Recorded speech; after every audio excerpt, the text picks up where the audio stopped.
this is Super Bazooka here again, and today I want to talk a bit more about Battlefield 4. Now I'm still getting used to the game, and as you know, it's kind of new, and I just like to talk about some of the things in particular that I'm enjoying most about the game so far. The first thing I like to talk about is my favourite class, the Engineer class. This class is by far my favourite because it's by a long shot the most versatile of the classes. It can deal with everything, from vehicles to infantry to aircrafts. It has tons of different weapons, it has mines, it has rocket launchers, you name it. The class has lots of powerful weapons like the SMGs too.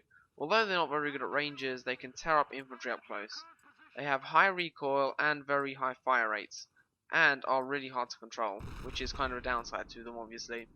Another class I'm beginning to enjoy quite a lot is the Support class. In Battlefield 3 I didn't really like this class that much, but I really do feel that in this new game, Battlefield 4, they have really implemented the class very well. The weapons are so much easier to control and the recoil is much less. With the LMGs, it's essential you learn to tap fire so the recoil is reduced furthermore. The huge ammo capacity makes these weapons really fun to use. This pretty much essentially makes them an assault rifle with a very high ammo capacity. Now I've been using these classes a lot in Conquest. Conquest is my favourite game type. I find it very strategic at times, and the design, scale and vehicles complement the Conquest maps really well. It's amazing to see not only how good Battlefield 4 looks, but to see the scale at which it presents the maps. Obliteration, in my opinion, is an okay game mode. In my opinion, it's not amazing, but I do enjoy it. It's not very tactical though, it's pretty much just a massive rush to who gets the bomb first, and a lucky run through to who gets to detonate it. Something that I've been enjoying a lot more is the vehicles. The vehicles are way more balanced and the new ammo system is great. I've started to get a kick out of helicopters in particular, and I've really been enjoying the Little Bird. The Little Bird maneuvers so well and it's so fun to fly around.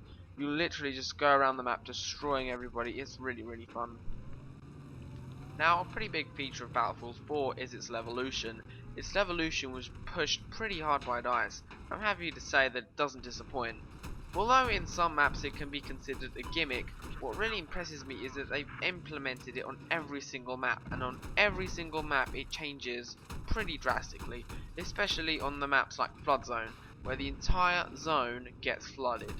Of course, this is pretty much expected by the name of the map, but still it's really cool to see what DICE has done with the game.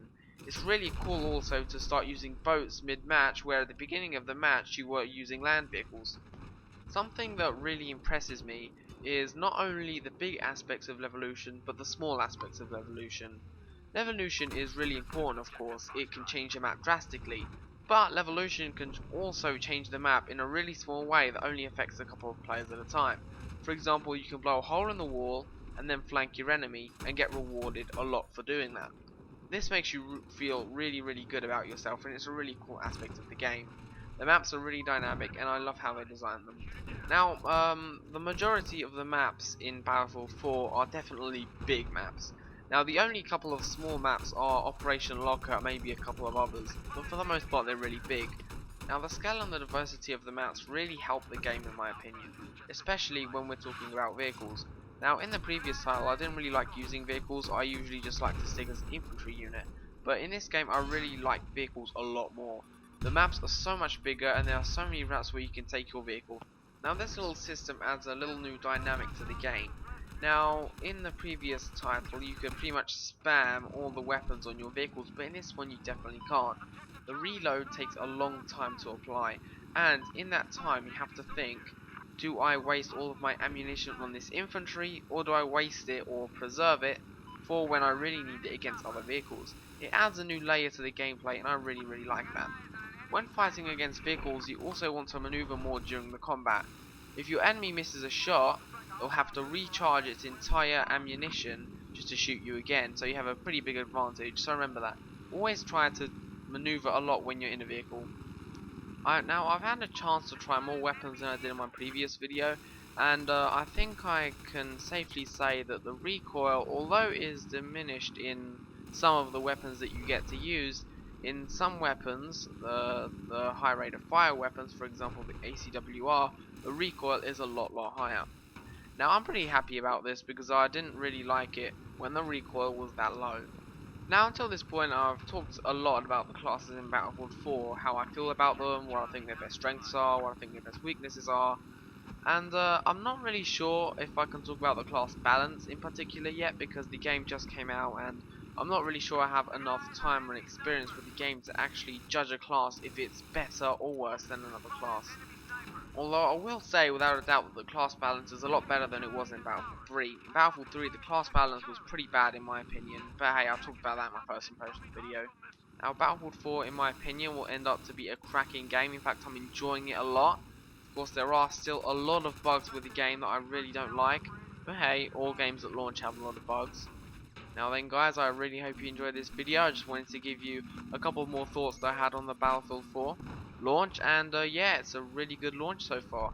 In the future I'll be bringing you more Battlefield 4 videos, I'll be bringing you a review on the campaign, and when I have more time I'll give you my final thoughts on the multiplayer. Coming your way are also some weapon reviews. I intend to review all the weapons and gadgets of the game. That'll take a while to do and I hope you enjoy it. I think I'll start with the basic weapons, you know, like the AK-12 and whatnot. And yeah, I'll also be posting more Dota 2 content. I'll be posting a game where I play as Morphling. I really hope you enjoy that. And yeah, that's all I have for today, and I'll see you guys next time.